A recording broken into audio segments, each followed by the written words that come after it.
lepas birthday aku, so aku decide untuk pergi OE Resort untuk try diorang punya resort okey ke tak. Ni sebelum tu aku makan dulu bihun celup sedapnya. Sebabkan dia dekat Mantin je, dekat je dengan rumah aku, so kita pergilah untuk celebrate birthday. Walaupun pengalaman aku pergi OE kali ni macam tak berapa best sangat, tapi tak apalah, aku share jugalah kat korang. First, bila sampai aku tak tahu nak pergi mana sebab aku tak nampak pun sebarang bagi ke apa ke, and dia macam tertanya mana kau punya pejabat receptionist. Jadi aku terus sup naik ke atas untuk drop bag semua, and then bila aku dah parking balik kat bawah, kakak aku datang dengan bagi lah. So kita orang naik bagi ke receptionist, dia bawakan sampai ke depan receptionist tu, dan di receptionist aku disidai lagi. Tak tahu berapa lama dah ada sidai aku kat receptionist tu, tapi tak apalah, kita enjoy sebab aircon. Bilik yang aku book adalah bilik apa nama je ni, Paradise Double, sebab dia dekat je dengan cafeteria. Yes, begitulah, dan kita orang pun dihantar menggunakan bagi. Dengarlah abang ni nak cakap apa. 3-1. Jauh ni kak, abang tunggu je. Risau dengar. Ni je kan sebenarnya. Begitu saja aku dikencing. Dia kata jauh. Rupanya benda tu berapa tapak je daripada receptionist tu lah.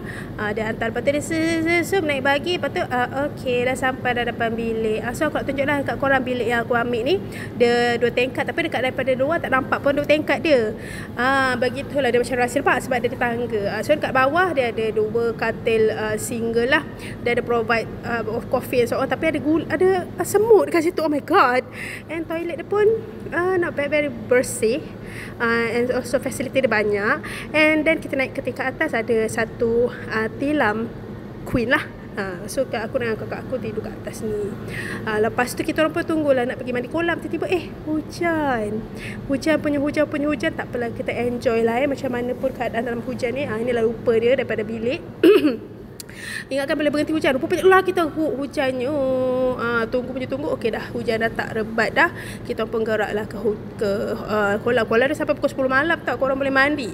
Tapi dekat bawah tu sebab ada orang team building, so kita mandi je dekat atas ni dulu. Diorang dah gerak baru kita orang turun ke bawah. Dan kolam dia dalam Aku yang kementok ni rasa macam macam tu.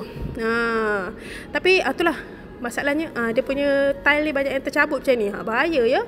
Boleh bawa-bawa lah, maintain lebih-lebih sikit. So lepas pergi mandi swimming, kita orang pun balik ke hotel pula ke bilik. And then malam tu celebrate happy birthday to me. Okey dah, tu je. Lepas tu malam tu aku pergilah jalan sikit dekat kolam ikan ni, seorang-seorang menikmati keindahan alam. Tiba besoknya pula breakfast. Time ni breakfast ni memang paling gengsek. Tapi kalau korang nak tahu full, korang kena tengok YouTube lah. Sebab ada hal dekat situ. Next kita orang pergi food spa sebab dia bagi kita compulsory pula. Dia bagi kita free lah. Sekali booking kan dapat. Lepas tu kita jalan-jalan lah naik bagi, and masa untuk check out. So itu je lah trip birthday aku kali ni. Not the best trip, tapi macam boleh lah. Itu je lah. Bye.